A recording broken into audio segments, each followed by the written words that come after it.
Hello and welcome to a new video. My name is Nyanganiyambakam, and in today's video we'll be going through a simple reset guide for the year 2023. So the basic framework is to review, dream big, refine that dream to what you can really accomplish for the year and what maybe you can break down for the quarter, and then plan. An additional thing that you might want to reflect on is how to effectively implement and stick with this plan. Be consistent, even when the excitement kind of wears off. So let's get right into it. Starting this year, I was so lost and didn't know really where I was going in life. I was dropped into an unexpected, unwanted gap year, and I didn't know really what to spend my time doing or how to add value to anyone or in my environment in general. And what kind of guided me were reviewing some of the questions I will share with you now and following through them. When reviewing yourself as an individual, 4 components to consider are your values. What are your current values? And it's okay if your values have changed. What are your passions? And when considering these 2 aspects, it's important also to reflect if you prefer some over another. Prioritizing or at least ranking your values and passions. You don't want to be too strict on these, but it's important to kind of like go through them so that when you're put into a tough spot to make decisions, you can make the decisions on the go without the guilt, without the pressure of trying to juggle too many things at one point, because you know that it's of a better priority for me to get grade A's versus spending time with friends. It's a better priority for me to grow my relationship with God versus just go around exploring, even though all of them are important to you, but kind of rank them for the tough times. 2 other things to consider when reviewing yourself is your strength and your motivations. And as you review your strength, kind of consider what are your weaknesses so that you can improve on them. What went great? What were the highlights? What got you really excited? Who were the people that kind of made you the happiest? Who were the people that you enjoyed spending time with? What things worked or what tools worked? And you can go even to kind of what are you really grateful for? I have so many things to be thankful for. So many things that God has helped me. I just stated, right? I was so lost at the beginning of the year versus right now. I feel like God has really, work things out and placed me in positions and just allowed me to have clarity through the different miracles that he did. Now it's time to dream. Really dreaming about what you want different aspects of your life to look like in the new year. And I think one thing that really helps this out is the idea of considering your life in different buckets. So different buckets, different shapes, different characteristics, and what these buckets usually represent in our life is different areas of our life. Family relationship might be of a higher regard or takes up a lot of time, even on space, literally. So considering those and considering your commitments to them. Are you spending too much time on something that's not really relevant to you in this current season? And what can you change? What do you really want to change? So I think it's really good to define the different buckets in life. Some of these points are from the Artist of Life workbook. So she has some things. Health is one bucket, relationship, career, or school, or career. And then another bucket can be school, because I know that that's the case for me. Juggling both is not the nicest. Personal growth, true education, or what skill do you want to learn? Money, finances, developing that, trying to make better choices in that. Home, your space, creativity, what you really want to explore, what paintings do you want to paint, where do you want to go. Spiritual faith goals. For me, it's really important to spend more time with God and really grow spiritually.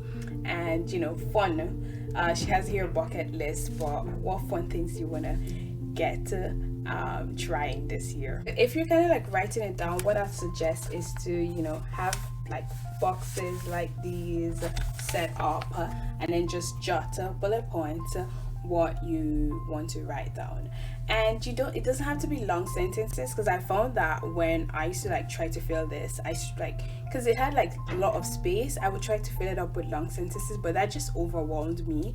And so to trick yourself into doing the stuff that, you know, is needed but you find a bit draining, is to try to simplify things. So I literally just use bullet points or phrases, and I flesh them out as I go. Another thing to think about is refining which ones are habits that you want to develop and which ones are projects. So in recent times, in the whole like realm of like self-improvement, individuals have been like, oh, habits are your goals are not really goals, or like they should be habits or stuff. But I do believe that, like, you know, there's some point where like things that your goals can be like projects that have strict deadlines. They don't really have to be a part of your life forever. So I think it's important to differentiate though, because you will put different efforts into a habit that you're trying to develop for like as long as you can imagine, versus like a project that you know that you just want to get done by June or November, you know. So if it's like a project, it's kind of easier to just like put stuff down and then break it down and continue, versus like a habit, you really have to stop, take stock of your current your current train of events in regards to this habit. So if it's like eating healthier, like what exactly are you eating? So we are on to planning. For each of the buckets that we just listed, I think we said like 7 to 10 of them. You might have 3 to 5, and to work on 3 to 5, it's just really overwhelming, and people don't take time to consider that. That's why you like go all in, and it's like you're doing too much at once. And then you get overwhelmed and you drop off. So now is the time to choose 1 to 2 in each category that you want to focus on, especially in the quarter. So the quarter, January, February, March, it's more realistic, it's more attainable to focus on habits in regards to like a short period of time, and then you measure, see what you want to change, what you want to take off, versus like the whole year, because life changes really quickly, so you can't even control that. So it's easier to just break it down little by little and then work towards it accordingly. Okay, so after taking 1 to 2 from each life bucket to work on in the next 90 days, you're gonna need to review how you want to implement each of those choices or habits. So if I say wanted to grow in my relationship with God, what does that entail? Actually, that entails me probably reading my Bible more, praying more, engaging with individuals in faith more. Okay, that's still pretty much vague. I have the actions, but how does that look like in my life? So from this like habit book that I was reading, it's The Power of Habit. It's The Power of Habit by Charles Duhigg. I don't know if I'm pronouncing it right. Forgive me if I'm not. I'm not finished with it, but the essential crux of the matter is that for each habit there is a cue, there's a routine, and a reward, and these habits basically drive our life. Like to the stuff that we don't think about, like waking up and brushing our teeth, or dressing, or rubbing lotion in our bodies and stuff.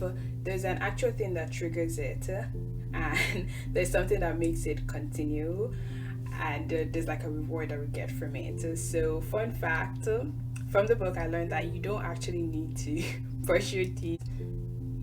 So the mechanical action kind of works, but it's not really like, ooh, so astounding according to the science of it. So it's mind-blowing. Anyways, we're not gonna stop brushing our teeth, but what we can get from that preamble is that we kind of can be intentional with how we set up our environment, how we do things, to help us achieve and improve our life. So, for example, like let me take reading my Bible and stuff. For me, putting it close to where I wake up is very important. Praying, something that helped me is calling individuals to pray or setting like a set time with individuals to pray, so then I'm able to pray more. I also tie it to another habit, so that I'm able to like consistently keep on with it. And I also think of where I can flop. So I say waking up and reading Bible. What if I wake up late? So my backup plan for that is to use the app on my Bible the app on my phone to kind of still spend time with God even when I'm on the go.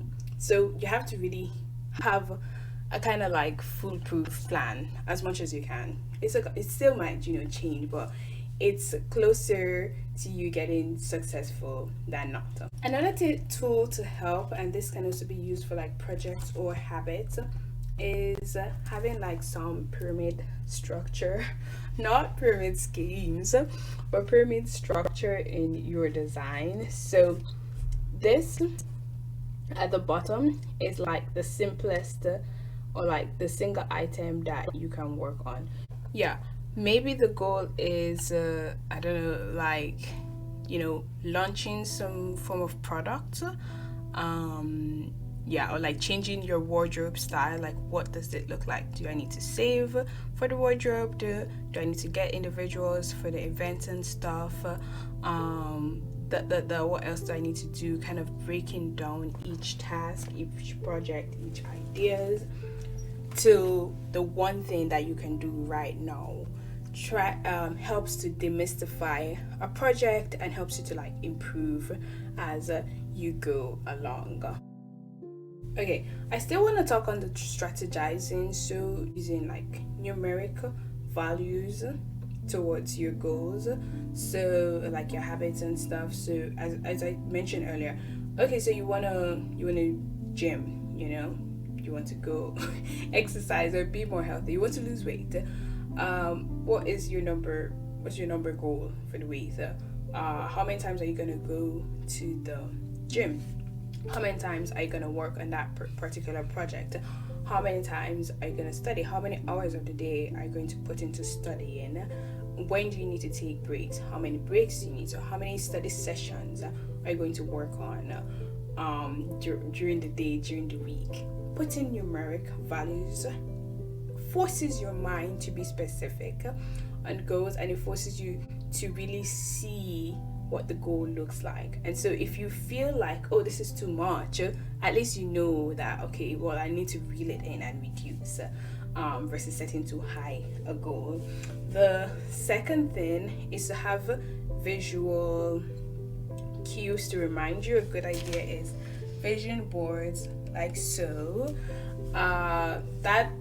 That needs to be changed, but vision boards like so. But even though that needs to be changed, not everything there has been accomplished. So even when I look at it, I'm still like inspired to push and improve on stuff. Even the ones I've already accomplished, it's a reminder for me to like improve. So visual cues are very important, and this is also like a pro tip for like when you're creating vision boards, is to ensure that it's like as specific as possible, or even if you're not specific on your goal, try to make it like you, not some ideal put on by society or others or things that you've seen on others' vision board, but something that is related to you, so it can really push you, it can really move you. And you can have physical ones like that, or you can just have ones on your phone, because I do realize, like, especially when I moved out this year, I didn't really have the vision board where I was, and so it's just more practical for me to have something on my phone, a digital one. The other thing is having deadlines. So of course you have the projects that, okay, I need to get this done by June. That's a big deadline. But like for habits, have a deadline. I'm going to work on my skincare routine in the morning, or like I'm going to journal in the evening. I'm going to journal at this time of the day. Have deadlines for each of those habits, whether it's a specific period of the day, morning, afternoon, noon, a specific time of the day, a specific time in the week, or it's tied to something or someone. Okay, when I'm going to the gym, I'm going to, make lunch, make a salad or something, so but it's important that you also think of that. So I don't know if that was too confusing, but the breakdown is, review, dream big. You refine that dream by thinking of the buckets. Have things you want to improve on in those buckets. Pick 1 to 2 from each of those, and then break down. What's the cue? What's the routine? What's the reward? When exactly are you going to do this? Some numerical value to it. How many times are you going to do it? What's the numerical goal? Is there something to remind you of it? Put a visual cue or reminder for it. Use a physical human being to be your accountability partner for it. Essentially, that is the guide to improving yourself and making your life a little bit better in the new year. So happy new year when it comes, and if you're seeing this in the new year, I hope you're having a great one, and I hope this helps you to curate your best life. Until next time, never stop curating your best life, and do subscribe and share this